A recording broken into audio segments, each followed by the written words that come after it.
We are here today for a post-Super Bowl interview with the Director of Public Safety, Frank Straub.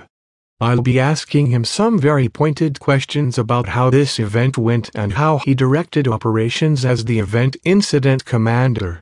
Good evening, Frank. May I call you Frank? Good evening, and no, you may not. You should know better. Of course. After all the fuss you've made about your accomplishments.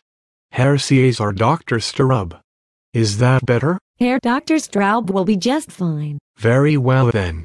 First off, Herr Dr. Straub, how do you think the event went overall? I think it was a tremendous reflection of my abilities to lead a public safety fleet at a major event. It is also an impressive component for my flourishing resume. So, I understand that there was mandatory overtime for most officers, and that only a few will receive limited overtime pay for those hours. That is correct. It is in their contract. I also understand that their contract allows them to take comp days with pay. That is true. So do they get hours equal to time and a half for the hours that were mandated overtime during the Super Bowl? No, they get straight hours for the overtime hours they worked, and we are also forcing them to take days off that we assign to them. They do not get to choose their days off. Well, that hardly seems fair. How does the city get away with that? The FOP union president is a pussy and won't stand up to this administration and fight for the officers, so they get what we tell them they get. Screw their contract. I see. And you are okay with that? No comment. Okay, moving on. I understand that there were special Super Bowl badges made to commemorate this event that the officers could wear on their uniforms. That is correct.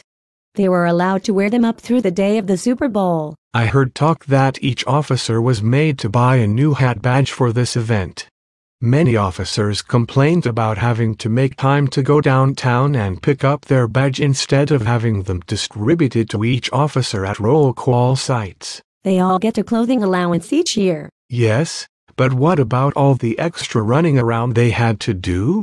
Why not just get a number at the roll call sites and distribute them there? No comment. I understand that each of these new badges was made in White Plains, New York. Isn't that where you served as public safety director before coming here? Yes, I served the people of White Plains, but they failed to see my true potential, so I left. Any connection between that and where the badges were made? What do you mean? Did you receive any proceeds from all these badges? No comment. It has been reported that representatives from the NFL asked numerous officers why they were not wearing their Super Bowl badges on their uniforms. Can you comment on that? Is there a question in there somewhere? Well, yes. The officers told the NFL that they could not afford the badges for their uniforms. The officers were then told by the NFL officials that the city was given money for each officer to get a special Super Bowl badge to be worn during the events.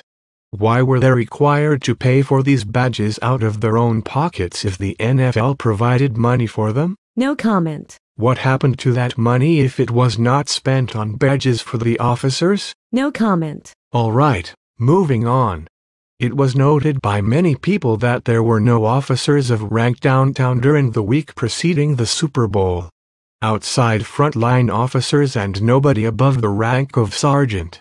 It was noted that there was one downtown captain and one downtown lieutenant seen a few nights. Why was this? All of the senior police brass were in the command center with me watching big screens and eating at the free buffet 24/7. I see. So, while all of your frontline officers were working 10 to 12-hour shifts, with no breaks, no food, no drink, no restroom facilities, you and the top brass were sitting around in a climate-controlled room with big screens and all the food and drink you could consume? That is correct. How else do you expect a command center to operate? Well, Herr Doctor, how do you think all of the frontline officers felt about that? They were not hired to think. They are hired to be good centurions. So beyond that, no comment. Frank, is it any wonder why most of the people under the direction of your office can't stand you, and would not piss on you if you were on fire? You will refer to me as Dr. Straub. Okay, Dr. Straub, is it any wonder why most of the people under the direction of your office can't stand you, and would not piss on you if you were on fire? No comment. Is the rumor true that Mayor Maureen wants you to leave, and only kept you here because it would be too hard to get someone else up to speed on all the pre-planning that went into the Super Bowl in less than 5 weeks? You'd have to ask the mayor about that. But we are asking you. Is it also true that you plan to pad your resume with your title as Incident Commander of the Super Bowl? Of course I will.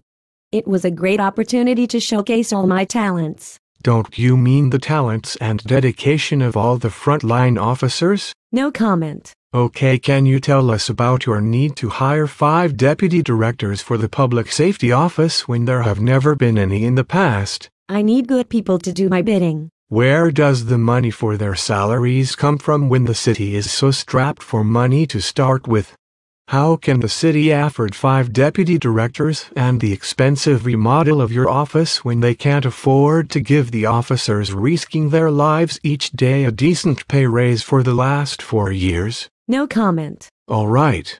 Let's change topics. Yes, please. Let's do that. Let's talk about each district getting rid of their beat maps and having the boundaries redrawn and now called zones. Great question. I believe that by redrawing the boundaries we'll be able to place more officers in each zone and cover some of our trouble spots with more police presence. But Dr. Straub, you still have the same amount of area in each district.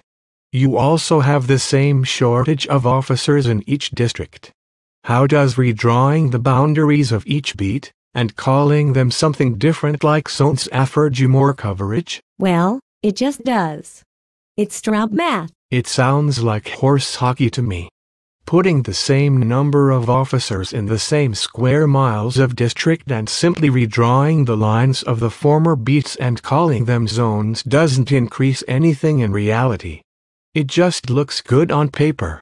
Very misleading, wouldn't you say? No comment. How does this affect officer safety? No comment. I think I've fielded enough of your questions. Well, there you have it, folks. Herr Caesar Dr. Straub, Public Safety Director, in his own words about events surrounding the Super Bowl in Indy. From Studio City, I'm John Tell Truth, good night, and no comment.